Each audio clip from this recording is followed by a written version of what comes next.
मामले बल्कि गवर्नमेंट के साथ अटैच भी हैं कि कम उम्र बच्चियों को वर्गलाया जाता है, बहलाया फुसलाया जाता है, शादी कर ली जाती है। इस तरह कन्वर्जन्स के केसेस भी आपके पास आते हैं। तो एक तो ये बताएं कि आपके पास मजमूई केसेस कितने हैं इस तरह माइनर बच्चों के, और वैसे आज किस केस में आए थे आप यहाँ? हाँ देखिए, आज में जो केस था वो तीजाराम की जो बच्ची थी उस केस में लगा हुआ था 9 नंबर में। आज उसकी हेयरिंग थी और उसी केस में हम पेश हुए थे और उस बच्ची के साथ भी फोर्स कन्वर्सेशन किया गया और उस बच्ची की जो उम्र है वो तकरीबन 14 साल और कुछ महीने हो रही थी। तो मेडिकल के मुताबिक उस बच्ची की जो उम्र आई है वो 15 साल आई है। तो लिहाजा 15 साल के लिए हमने जज साहब को भी एप्लीकेशन दी थी कि भाई इस बच्ची को भी कायदाबाद और सोशल वेलफेयर डिपार्टमेंट में बच्चों का जो शेल्टर होम है वहाँ पर इस बच्ची को भी रखा जाए। और आपने जो दूसरा सवाल किया कि आपके पास कितने सारे केस हैं, देखिए मैं गवर्नमेंट की सहकार से, गवर्नमेंट से, हुकूमत की सहकार से हम इन लोगों के जो मार्जिनलाइज कम्युनिटी होते हैं, जो वो लोग जो बेसहारा होते हैं उनका सहारा बनते हैं। हमारा इदारा जो plus legal aid free of cost हम सर्विसेज प्रोवाइड कर रहे होते हैं और उन लोगों तक रसाई करते हैं जो लोग अपनी प्रोफेशनल फीसेस वगैरह बियर नहीं कर सकते। तो मेरे पास इस तरह के जो बच्चों के जो केसेस होते हैं वो तकरीबन 25 और 30 के करीब हैं, जिनके साथ तशद्दुद वाले होते हैं या ज़बरदस्ती या फोर्स कन्वर्जेशन के मैरिजेस के होते हैं या प्रोटेक्शंस की बात आ जाती है या कोई रिलीज़ की एप्लीकेशंस होती हैं, तो हमारे इदारा उनको फ्री लीगल प्रोवाइड करता है उन लोगों को जो निजी होते हैं। सर बेशुमार केसेस ऐसे आ रहे हैं, जैसे वही वाली बात कि कम उम्र बच्चियां हैं, शादियां हो जाती हैं, उसके बाद वो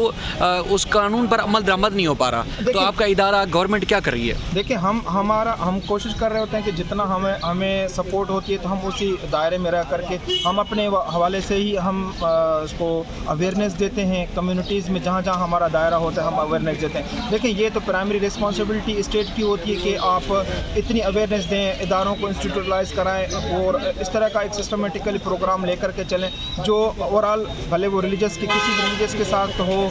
तो उनको आप अवेयर तो करें, आप उनको बताएं तो सही कि ये जो कम उम्र वाली जो बच्चियां हैं उनके साथ शादियां गैर कानूनी तस्वर की जाती हैं। तो आप लोग इस तरह के इदारे या इस तरह की कम्युनिटीज़ में सोशल मीडिया, मास मीडिया के थ्रू आप अवेयरनेस दें तो ये आइंदा आगे चल कर के इस तरह के जो मैटर हैं वो रिपोर्ट ना हो और इस तरह की एक और पॉलिसीज़ स्ट्रेटेजिक होनी चाहिए। इस तरह से मैंने अपने इदारे के प्लेटफॉर्म पर हमने कॉन्फ्रेंसेस भी कॉल कराई, हमने अवेयरनेस सेशंस भी रखे, हमने अपनी मलबूते पे हमें इतनी कोई सपोर्ट नहीं थी पर जितनी हमें गवर्नमेंट हमें सपोर्ट करती है वो फ्री लीगल एड के हवाले से सपोर्ट करती है। तो हम वो जो हमें सपोर्ट होती है हम उन लोगों के लिए ऊपर खर्चा करते हैं जो फ्री लीगल एड के लिए अहल होते हैं, हम उन्हीं पे खर्चा करते हैं। सर ये कोताही कहाँ पर है कि बच्ची अगर माइनर है, भगा के ले गया, उनको शादी कर ली, कुछ अर्से के बाद बच्ची माँ बाप के पास आ जाती है, मुल्ज़मान को बर वक्त सजाएँ नहीं हो पाती, तो कोताही कहाँ पर है जहाँ बर वक्त ट्रायल नहीं चल पा रहा? हमने ये जो कोताही का लफ्ज़ तो मैं तो नहीं कहूँगा। देखें जो इश्यूज़ और चैलेंजेस हैं हमने आइडेंटिफाई किए, हमने गवर्नमेंट की तरफ भी हमने जा कर के रखे कि भाई आपने अपनी लॉज जो बनाए गए हैं उन पे आप उसको रिव्यू करें, जहाँ जहाँ चीज़ें ये आ रही हैं आड़े आ रही हैं तो आप उन पे लॉ को अमेंडमेंट करें, सिंध गवर्नमेंट हो या प्रोविंशियल या नेशनल असेंबली क्यों ना हो,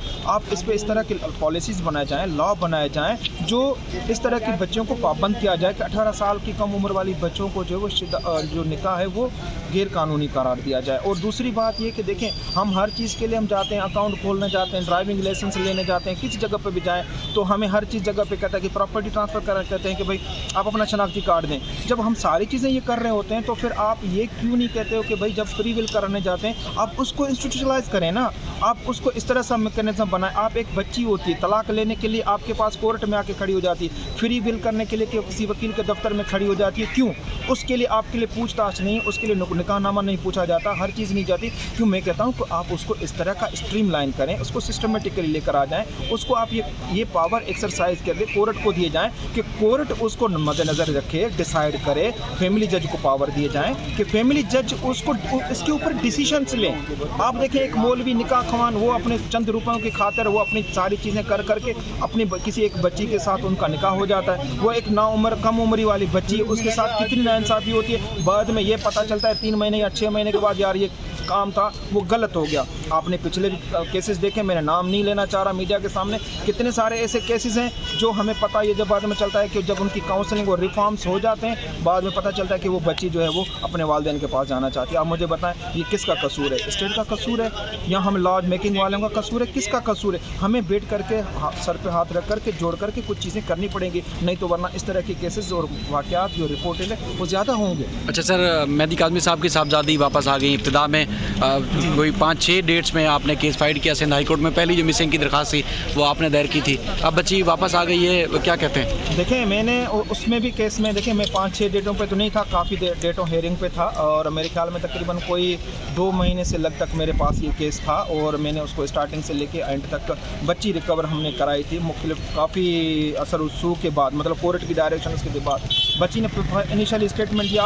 आपको भी याद होगा कि मैंने मीडिया पे भी यही कंटेंशन दी थी, दिखाया, बोला भी सही था कि मैंने कहा भाई वालिदैन मेरे साथ थे, क्योंकि हमें हर चीज़ का पता था कि बच्ची के साथ ज़बरदस्ती हुई है। बच्ची को टाइम दिया जाए, बच्ची को किसी एक जगह पे रखा जाए महीने के लिए, 15 दिन के लिए, किस जगह पे आप सही जगह पे उसको रख करके उसकी काउंसलिंग की जाए, रिहेबिलिटेशन की जाए, उसके बाद फिर आप इसका स्टेटमेंट रिकॉर्ड करें। लेकिन वही चीज़ हुई जब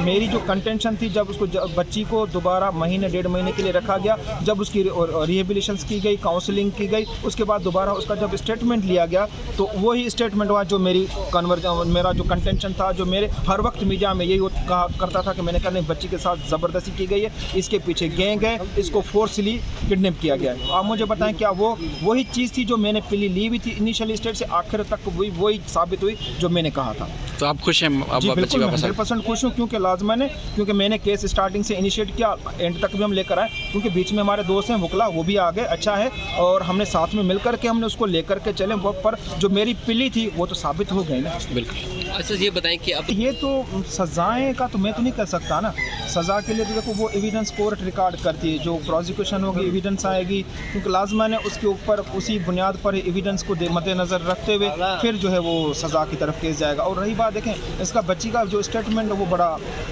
रखता है, माना रखता है, तो बच्ची का स्टेटमेंट उसी पे ही केस होगा, और उसी का ही केस पे सज़ा लगेगी, तो उसी के केस पे ही सज़ा लगेगी स्टेटमेंट के। ठीक है, thank you sir, thank you.